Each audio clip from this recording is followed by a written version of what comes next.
Welcome to the Happy Mama Movement podcast. I'm Amy Taylor-Kabbaz, mama, journalist, coach, and founder of Mama Rising. This podcast is a space of community and collaboration. We gather stories of matrescence, motherhood, womanhood, and change told by our Mama Rising coaches and mothers around the globe, in the knowing that through our stories, we can begin to heal and change the way the world sees, values, and supports mothers everywhere. So, welcome to the Happy Mama Movement. And welcome to an episode of Take the Mic. Take the Mic is an initiative of Mama Rising to hand this platform and this microphone over to one of our amazing Mama Rising coaches and facilitators around the world to give her a chance to share her story of matrescence and motherhood, the stories of the mothers in her community, so we can all hear each other's stories, heal together, and change the way the whole world acknowledges matrescence and motherhood. So here is one of our coaches.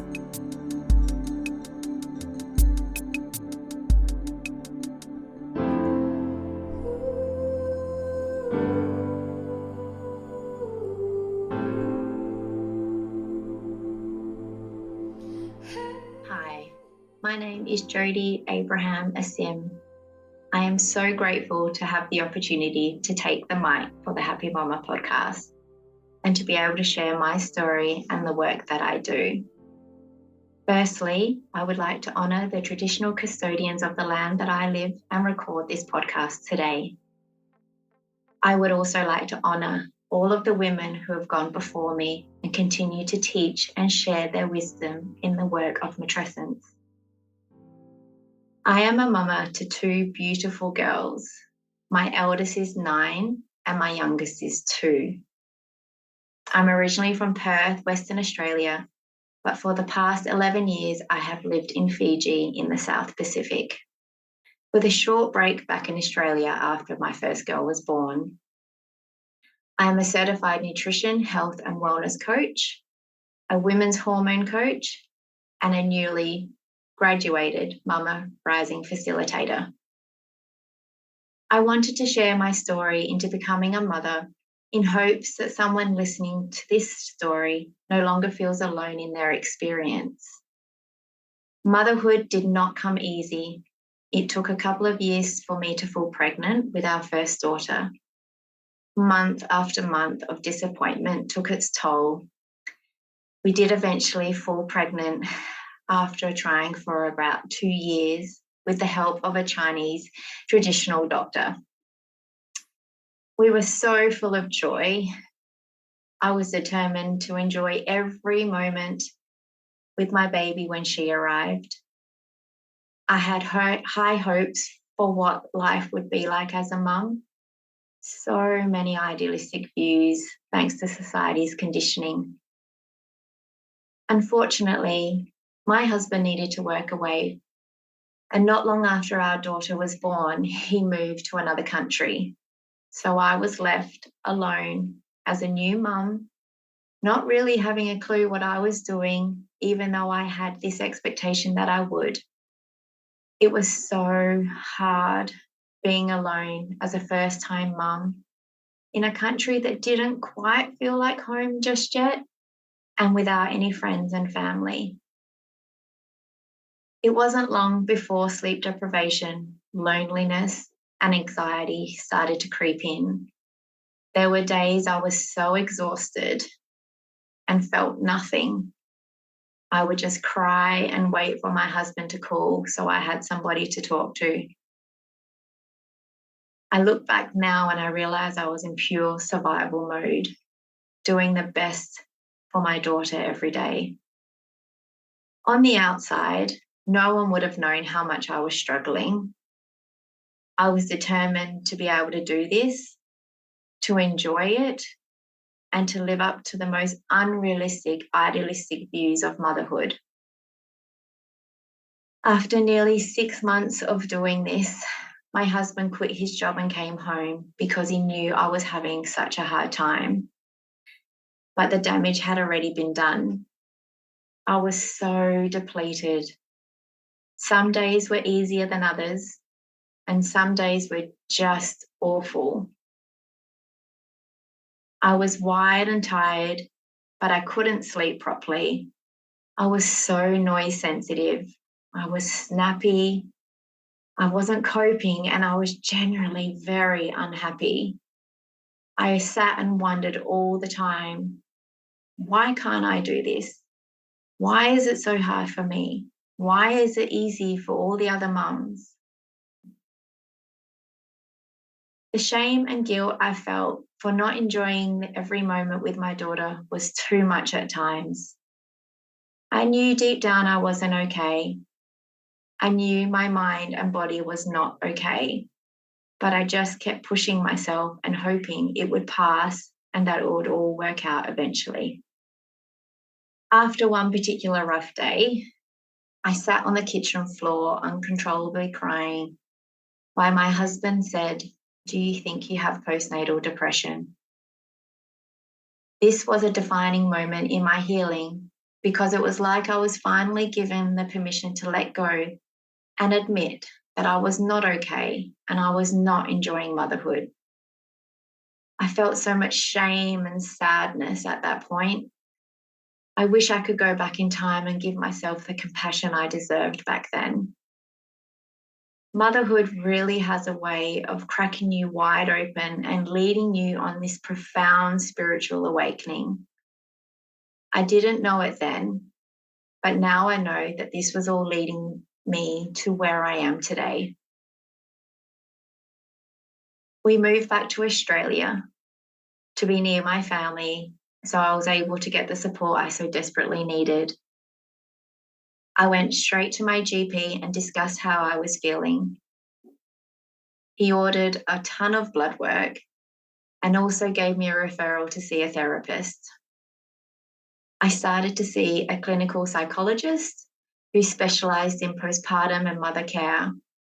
She helped a lot, and I was able to stop beating myself up for not living up to my unrealistic expectations of not only myself, but also what I had envisioned motherhood to be. When I received my blood work back from my GP, he told me that everything was fine and I was just, quote unquote, depressed. This was such a defining moment for me to advocate for myself, because I knew in my heart I was not just depressed and that my body was not functioning in the way it should. So I sought out a second opinion from an integrative doctor who took one look at my blood work and was shocked at how depleted I was. If there is one thing you take from this conversation today, I really would love it to be to trust your gut, to trust that you know your body more than anyone else, and to keep advocating and searching for answers, because you deserve to live a vibrant and healthy life and to enjoy motherhood. If I didn't trust my gut, I'm not quite sure where I would be today. It took years for me to fully recover from postnatal depletion and to decide to have another baby. I was so afraid of going through all that I had overcome after my first child. During those years, there were times I had no idea who I was. My marriage had so many ups and downs, and there were times when I wasn't sure if we were going to make it. It took a lot of work, it took a lot of time, and a lot of conscious effort to heal all aspects of my life. During my recovery, it sparked a passion for all things health and wellness.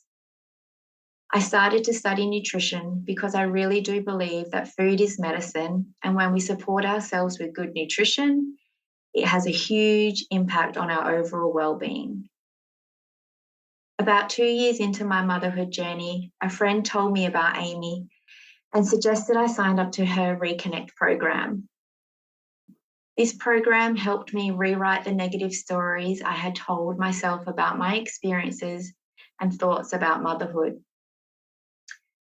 For the first time, I started to see that my experiences were stepping stones into who I was to become, and I started to really value my role as a mother.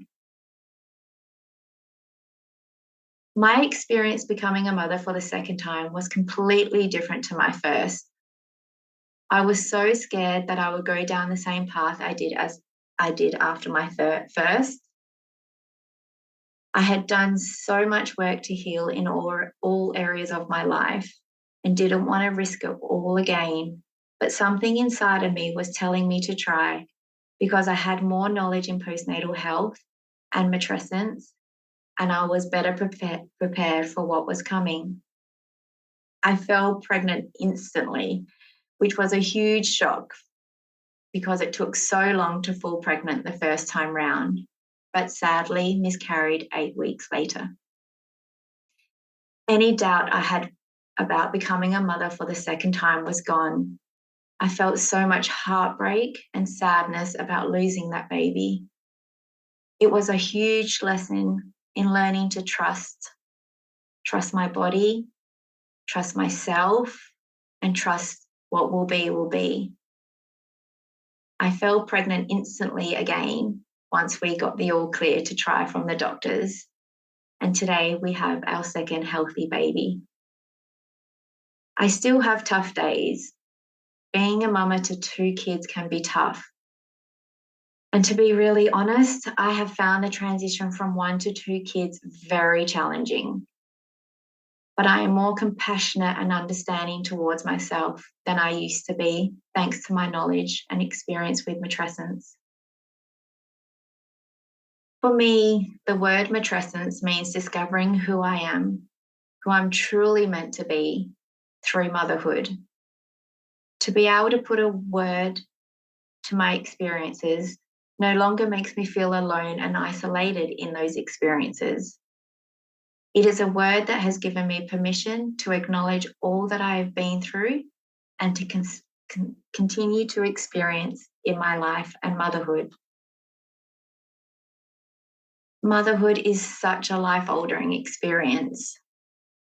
My life has changed in so many ways, and I have upgraded my beliefs and views spiritually, emotionally, physically, in my relationships, and in my identity. At times, this has been very confronting, shedding old beliefs of who I once was. But I really do trust that through motherhood, I am becoming who I am meant to be. This has led me to the exciting work that I do today in my business, Flourish Wellbeing. With all of my qualifications in health, hormones, matrescence, I coach and support mamas holistically, mostly online around the world through my online program and one-on-one coaching sessions. I feel so honoured to be able to hold this space and to help mums overcome health challenges and also help them redefine themselves now that they are mums. My ultimate goal for my work is to open a motherhood centre here in Fiji. There is still a lot of work that needs to be done here in supporting mums holistically. Mental health is still quite taboo.